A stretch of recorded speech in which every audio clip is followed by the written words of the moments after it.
Olá, e está começando mais uma edição do Conexão Universitária, programa que, como você já sabe, serve de vitrine para as criações dos alunos do curso de jornalismo aqui da FAMET. E no programa de hoje a gente vai trazer o vencedor da segunda edição da Mostra Audiovisual de Registros Discentes, o MARD, na categoria de melhor documentário, trabalho Vidas Submersas. Dirigido pela aluna Emily de Souza, o documentário aborda de maneira detalhada e até mesmo intimista os impactos sociais e ambientais da construção da usina hidrelétrica de Balbina. É um tema denso, muito importante e que precisa ser discutido sim nos dias de hoje. E se você ficou interessado com o assunto, fica ligado porque depois da vinheta a gente vai dar início à nossa exibição do documentário e ter um papo muito gostoso com a própria Emily. Então vem comigo.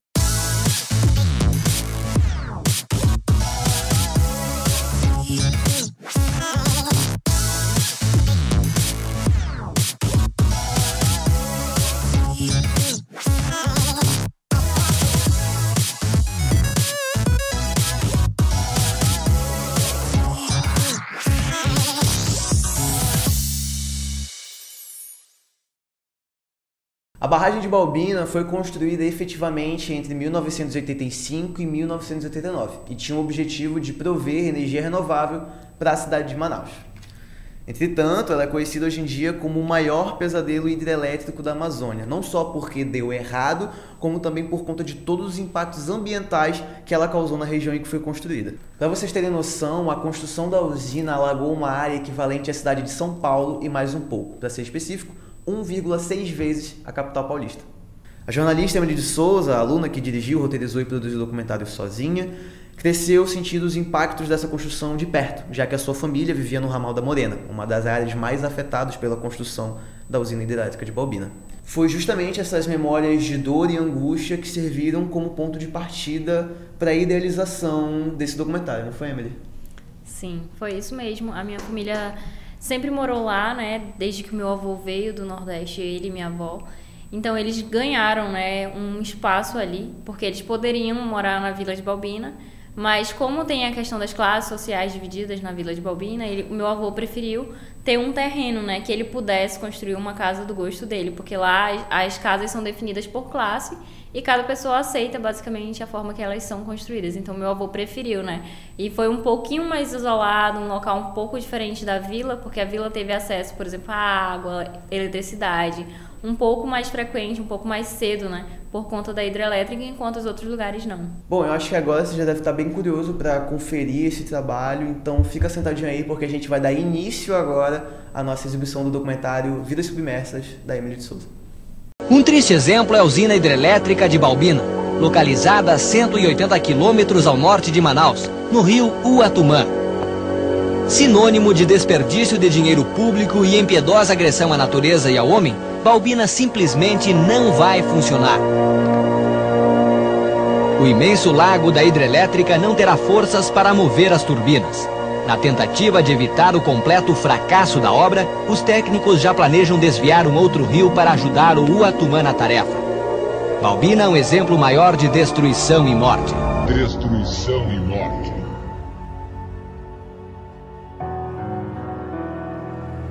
Bem, primeiro, a proposta de Balbina foi ser uma usina hidrelétrica para gerar energia sustentável, renovável e de uma forma organizada e de uma forma que respeitasse o meio ambiente. Agora, fazer isso na década de 60, 70, quando havia poucas informações relacionadas a essa perspectiva, já era um desafio. Ainda mais quando o governo da época, que é um governo de ditadura militar, não queria ouvir a ciência, queria apenas apresentar um modelo proposto para a sociedade. Então veja bem que o projeto, em sua perspectiva inicial, já era desafiador. E a gente vê isso ainda quando nota os efeitos de Balbina. Balbina, por ser uma grande hidrelétrica que não tem uma queda forte de água, né, na sua extensão, ela não pode gerar uma energia efetiva e grande para a cidade de Manaus, para o seu entorno. E isso a ditadura militar sabia. Só que eles não queriam dar o braço a torcer, ouvindo cientistas que tinham conhecimento de que ia dar errado e insistiram no projeto.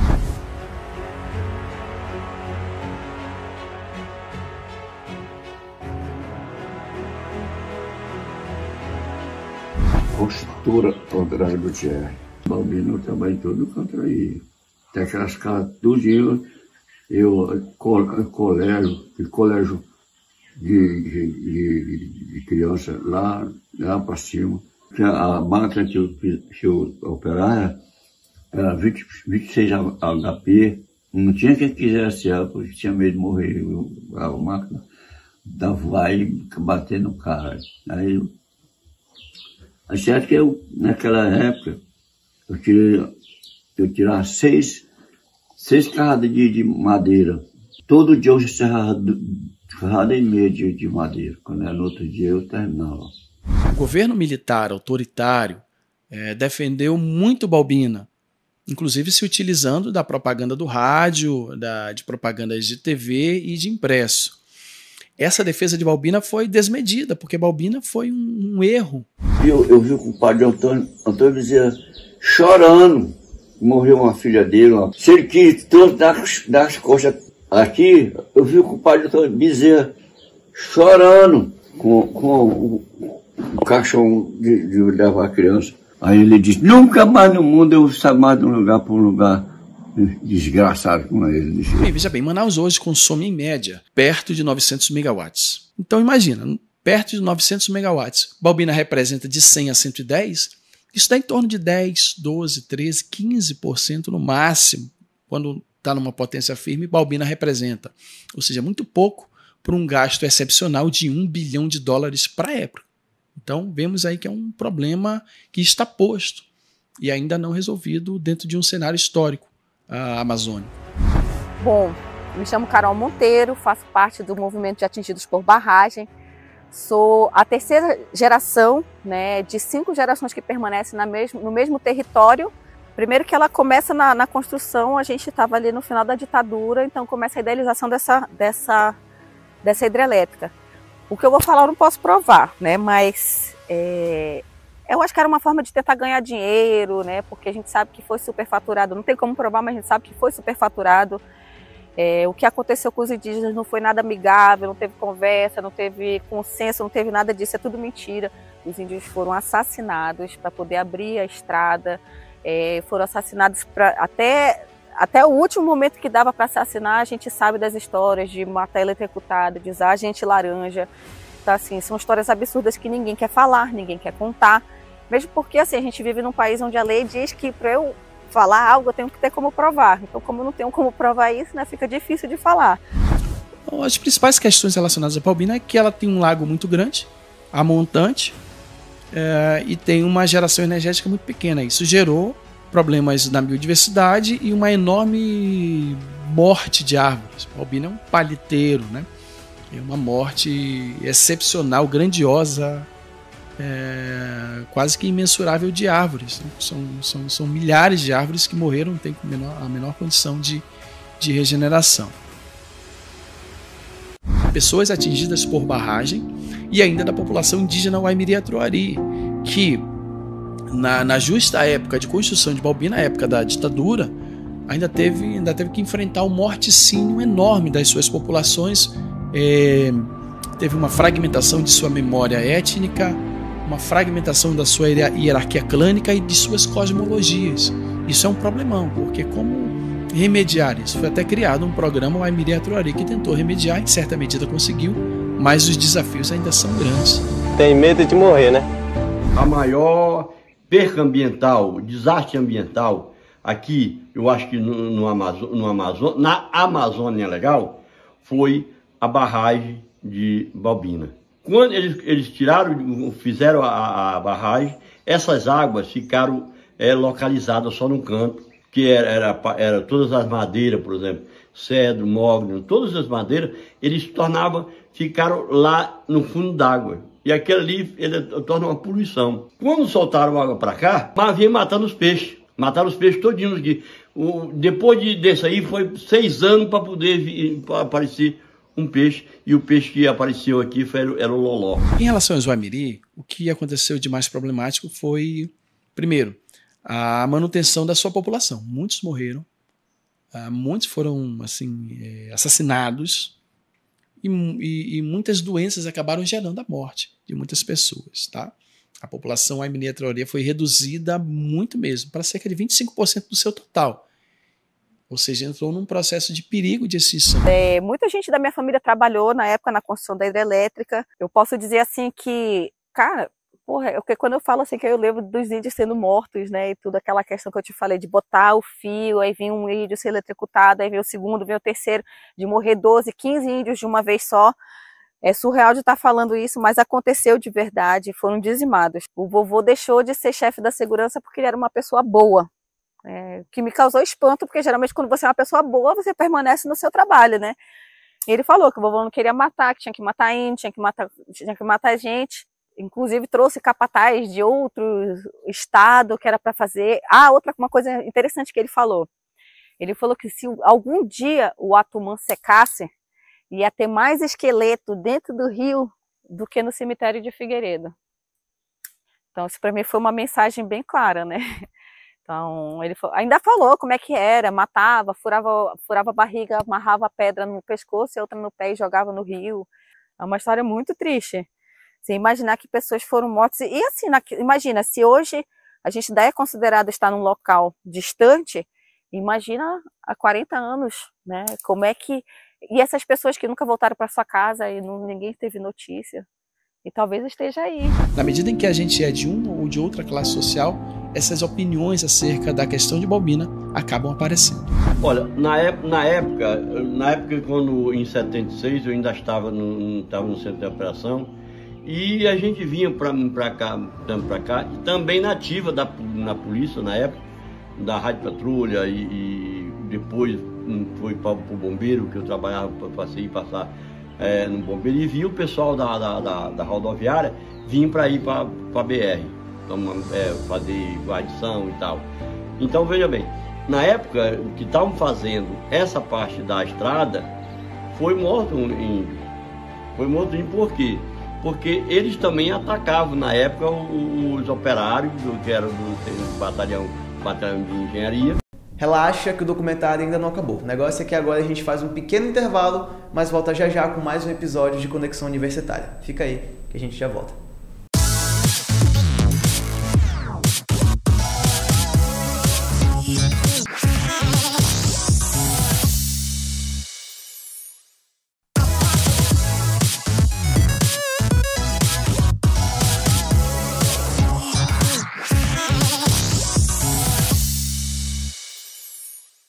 E estamos de volta com o programa Conexão Universitária, que nessa edição está exibindo o documentário Vidas Submersas, da jornalista Emily de Souza. Agora, antes de a gente prosseguir com as perguntas para a Emily, a gente vai voltar com a exibição do documentário de onde parou, quando uma estrada de 25 km foi aberta em plena selva amazônica. Para melhorar o rendimento a potência firme da usina. Os planos são de abrir um canal de 25 quilômetros em plena selva amazônica, numa obra cara e de resultados duvidosos. Um dos maiores especialistas em energia do Brasil, o físico José Goldenberg, reitor da Universidade de São Paulo, aponta uma solução para este enorme problema que é Baubina. É uma perda maior terminar uma usina que ainda vai custar centenas de milhões de dólares e que provavelmente nunca vai funcionar direito. É a mesma situação que ocorre com os reatores de Angra dos Reis. Uma grande quantidade de dinheiro já foi gasta em Angra dos Reis. E o argumento que é usado sempre para terminar a Angra dos Reis é que se não terminar vai se perder o dinheiro que se colocou lá. O risco que se corre com esse argumento é que a gente vai investir mais dinheiro e em lugar de perder um pouco agora, vai perder mais daqui a 5 a 10 anos. Agora, como desfazer isso da mentalidade da população? Isso começou a ser desfeito na década de 90, nos anos 2000, com o governo progressista que nós tivemos. Mas a mídia em si ainda precisa dar maior visibilidade à questão de que Baubina foi um erro para que a gente não reproduza o erro. A reação provocada pela água de Baubina promete ser implacável com os equipamentos da hidrelétrica e afetará de forma irremediável a vida daqueles que moram às margens do rio. Para tentar solucionar o problema, a Eletronorte, Centrais Elétricas do Norte do Brasil, tratou de perfurar poços para os moradores ribeirinhos. Quando o lago estiver cheio, a água que verte da barragem não poderá ser utilizada. Será uma água proibida até para os peixes e tartarugas viverem.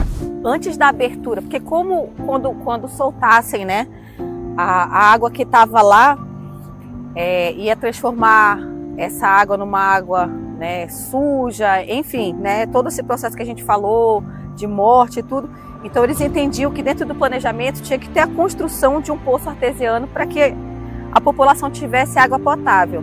Legal, a empresa, a construtora da época, que era Andrade Gutierrez, construiu poços artesianos em diversas propriedades, só que uma questão, o poço artesiano está aqui, se tu quiser filmar onde está a altura do rio, né?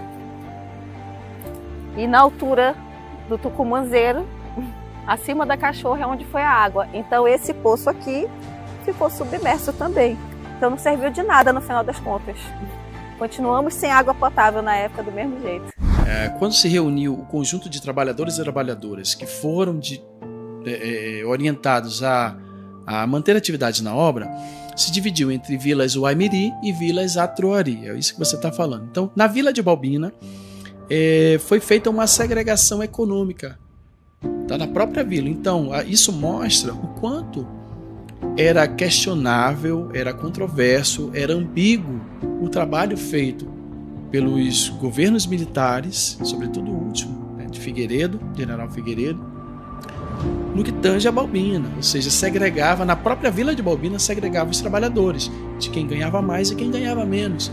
Isso, no imaginário da população, foi um peso simbólico essencial, porque a própria população já entendia que havia pessoas de maior ou de menor valor.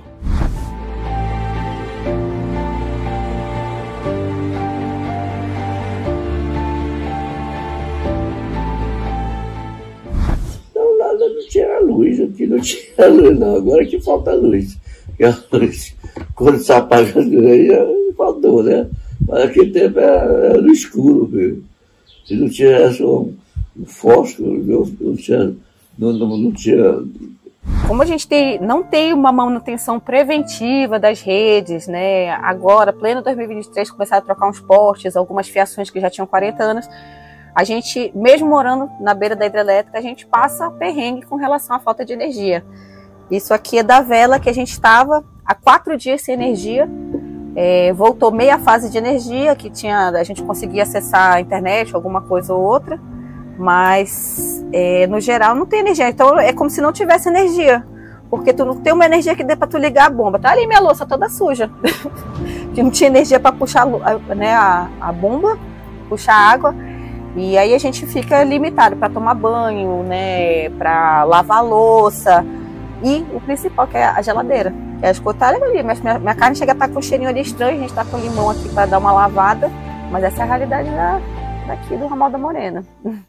Quando a gente deixa de falar da nossa história, quando a gente deixa de comentar os processos de constituição histórica da sociedade, a gente acaba gerando um problema para as novas gerações, que é o seu caso, que é os casos das pessoas nascidas a partir dos anos 2000.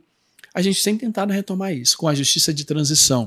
Bom, a única coisa que a gente teve que pode dizer que a história seria preservada foi um museu muito bonito, por sinal, que utilizou a arte, aqueles cavacos, né, que ficava na Vila de Balbina. Você tinha animais empalhados, você tinha casco de canoa feita de um tronco inteiro, mas nem existe mais o local, já desabou. Eu não vejo nenhuma preservação da história do Jaime Atruari, sinceramente. O que foi prometido que teria, não foram apagados historicamente. Porque se fosse para manter viva a história, acho que nesse museu tinha que estar a parte que eles morreram, que eles foram assassinados, né, que eles foram expulsos da sua terra, que quando foi avisado para eles, que tinha que desocupar, eles, não, a gente vai lutar. Não, mas não tem nada que vocês possam fazer. Que eles ainda falam, né? Não, a gente vai lá e para a construção. Já estava feita. Então, ia parar o quê? Tem um momento em que eles já tinham gastado mais dinheiro do que o previsto. Aí eles pedem, começam a tentar pedir recurso. E aí eles falam que já tinham dado até ali, faltava pouco para terminar, então era melhor terminar. Eu achava, na minha opinião, era melhor ter parado, né? Mas Figueiredo era para ter vindo inaugurar, o presidente Figueiredo era para ter vindo inaugurar, se recusou a vir porque ele já sabia que, né, tinha dado errado, que ia ser um fracasso, que era um fiasco essa hidrelétrica.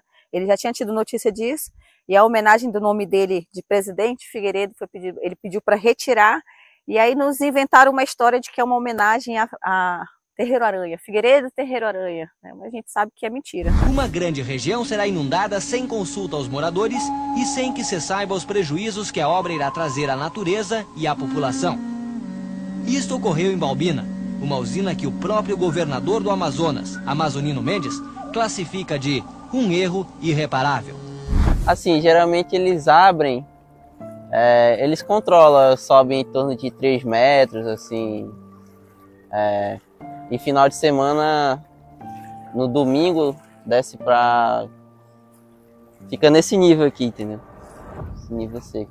Agora tem época que eles soltam bastante água e chega a alagar até o ramal. O ramal fica com difícil acesso e aí nós temos que vir de lancha até nossas propriedades aqui no sítio. Eu já cheguei a repetir um ano por causa do nível da água. Não tinha como se transportar até as escolas e aí acabei perdendo um ano de ensino.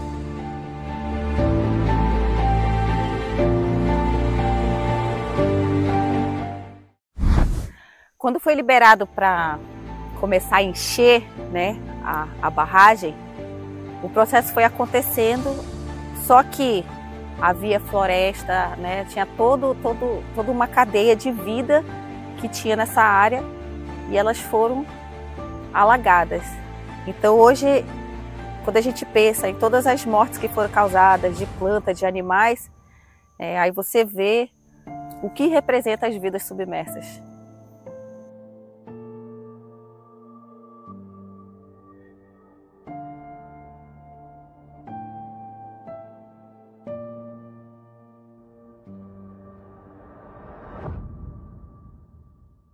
E agora, com o final da exibição do documentário, a gente volta com a nossa rodada de perguntas com a Emily de Souza. E Emily, tu que roteirizou, dirigiu, produziu o documentário. A gente começou o programa falando um pouco sobre as tuas memórias que levaram à idealização do programa. Mas eu queria saber com detalhes quando foi que a chavinha virou na tua cabeça que tu pensou, poxa, isso aqui dá pra render um material documental, dá pra fazer uma coisa bem detalhada. Na realidade, eu não tinha ideia que eu iria fazer esse documentário em algum momento, né? Então, em uma aula da FAMetro, eu tive aula com a professora Liege Albuquerque, né? E chegou um momento em que eu comentei, né, sobre a história da minha família lá, que teve essa questão da construção da hidrelétrica, mas só muito tempo depois eles tiveram acesso à eletricidade, né, com Luz para Todos, que começou a atender em 2014. Então, eu comecei a contar alguns detalhes. Por exemplo, meu avô trabalhou em várias construções, né? Muitas das construções que a gente tem em Manaus hoje pertencem a Andrade Gutierrez, né? Que foi um local que meu avô trabalhou por muitos anos. Então, ele construiu muitas das pontes que a gente conhece aqui em Manaus, muitas das estradas, muitos locais, assim, que realmente ele trabalhou quando ele veio do Nordeste para cá. E eu tinha comentado sobre essas histórias, né? Sobre o prejuízo ecológico que causou lá. Eu cheguei a comentar sobre a Cacaia, né, que é um espaço onde as árvores morreram, né, onde inundou diversas espécies e as espécies nativas dali morreram e se tornou um grande paliteiro, né. Então aquilo ali virou um ponto turístico, né, e a gente sabe que esse ponto turístico é um local negativo, né, um ponto turístico onde as pessoas vão para ver o que um planejamento ruim, o que uma construção mal planejada, como foi da época dos militares, que eles só iam construindo, o que causou ali, entendeu? Causou a morte de diversas espécies, além de ao redor da Cacaia, né, ao redor dos paliteiros, terem as reservas indígenas, né, do povo Aimiri-Atroari. Então, quando eu comentei isso, a professora achou uma história fantástica, porque ela ainda não tinha escutado, né, por essa ótica, de alguém que viveu ali, porque a gente teve pouco acesso, a gente tinha pouco acesso à saúde, a gente tinha pouco acesso a realmente tudo. Então a gente vivia de forma muito simples, né, com os meus avós lá. A gente tinha ali a agricultura familiar e tudo mais. Meu avô criava gado, então depois da aposentadoria eles viveram ali, mas nunca foi um local assim com estrada asfaltada, com atendimento de saúde de qualidade e muito menos com energia barata, que era o que era para a hidroelétrica pelo menos garantir, né? Então, depois de grande, já estudando numa escola federal, foi quando eu percebi que aquilo dali, na verdade, não era uma ajuda para as pessoas dali, né? A hidroelétrica, na verdade, tinha sido um malefício, de certa forma, porque tinha prejudicado diversos povos nativos. Foi quando eu aprendi na escola e eu percebi que durante muitos anos, mesmo morando ali às margens da hidrelétrica, depois de ter morado muito tempo na sede de Figueiredo, eu não sabia dessa história. Os meus pais não sabiam dessa proporção, né, que a gente sabe que os cientistas dizem, né? Então as pessoas sentiam, mas elas não tinham esse poder de racionalizar. E foi quando eu pensei no documentário que ele poderia, né, a professora Liege sugeriu. O meu avô já tem 89 anos, então ela falou bem assim que as pessoas se vão, né, que as memórias elas vão. E tudo que eu sabia assim do que tinha acontecido mesmo, dos peixes mortos, das espécies mortas e tudo mais, dos alagamentos nas estradas, quem contava era o meu avô, né? Então ela falou bem assim, eu acho uma ótima ideia que você grave o seu avô falando sobre esse momento, que você fale com ele, porque ele é uma fonte viva, entendeu? Ele tem 89 anos, na época ele tinha 87, quando eu falei isso, e ela falou bem assim, uma hora ele vai morrer, entendeu? É evidente, porque é o ciclo da vida, e fora que as pessoas vão perdendo a memória também, né? Meu avô já estava começando a ficar esquecido e tudo mais, e ela falou assim, eu acho que você poderia fazer o seu futuro TCC sobre esse tema. E foi na aula dela que eu pensei, cara, realmente seria um tema ideal, porque o último documentário detalhado da hidrelétrica foi há mais de 10 anos atrás, né? Foi antes nos anos 2000, mais ou menos. E não tinha mais o depois, né, de tudo isso. E na época era só um aviso, isso aí vai dar errado, entendeu? Mas não tinha o depois, que agora a gente já sabe tudo o que aconteceu. E na época que eu fui gravar o documentário, meu avô, ele ainda tinha uma memória boa. Ele lembrava de mim, né, lógico. Ele lembrava das situações, ele contou as histórias. E eu gravei, assim, muito antes de começar o meu TCC, de fato, porque a professora sugeriu, né? E eu gravei aquilo e botei no Drive e deixei lá armazenado. Hoje, por exemplo, meu avô não nos reconhece mais, né? O meu avô não tem mais essas memórias que ele tinha sobre essa época, ele já mistura as histórias. E eu acho que o que ficou dele, das últimas memórias dele lúcido, foi aquilo mesmo, porque eu acho que umas 2 semanas depois ele começou realmente a perder a memória efetivamente. E o meu avô tá vivo, né, mas eu sinto assim que eu já o perdi, entendeu? Que foi a última vez que eu realmente vi contato com o meu avô e ele lembrava de tudo, ele contava tudo, então cronologicamente, inclusive, ele pegou os documentos dele, ele mostrou a carteira de trabalho dele, com a assinatura da Andrade Gutierrez, com a assinatura das questões da hidroelétrica. Então, tipo assim, foi o último contato mesmo dele, né? Pra meio que eternizar aquilo. Foi uma forma que a professora falou assim, você pode eternizar a história da sua família e, ao mesmo tempo, contar para as pessoas o porquê construções assim, sem um manejamento florestal, sem uma questão realmente pensada no meio ambiente, vão dar errado. A gente fala muito, por exemplo, da BR-319 agora, entendeu? E na época os militares só podiam construir de qualquer jeito. A gente não tinha essas regras ambientais, Ministério do Meio Ambiente, da forma que a gente tem hoje. E gravar isso foi uma das formas de mostrar que às vezes a gente está tão à vontade para fazer o progresso e esse progresso não chega, entendeu? Porque tudo que a hidrelétrica prometeu, eles cumpriram muito pouco. Hoje a hidrelétrica não supre nem 15% da energia que Manaus precisa. Então foi ali que, a partir do meu senso crítico que eu adquiri ao longo da vida, que eu pude contar essa história pela ótica dos meus avós, pelas óticas das pessoas que moravam ali ao redor, né, nas margens da barragem.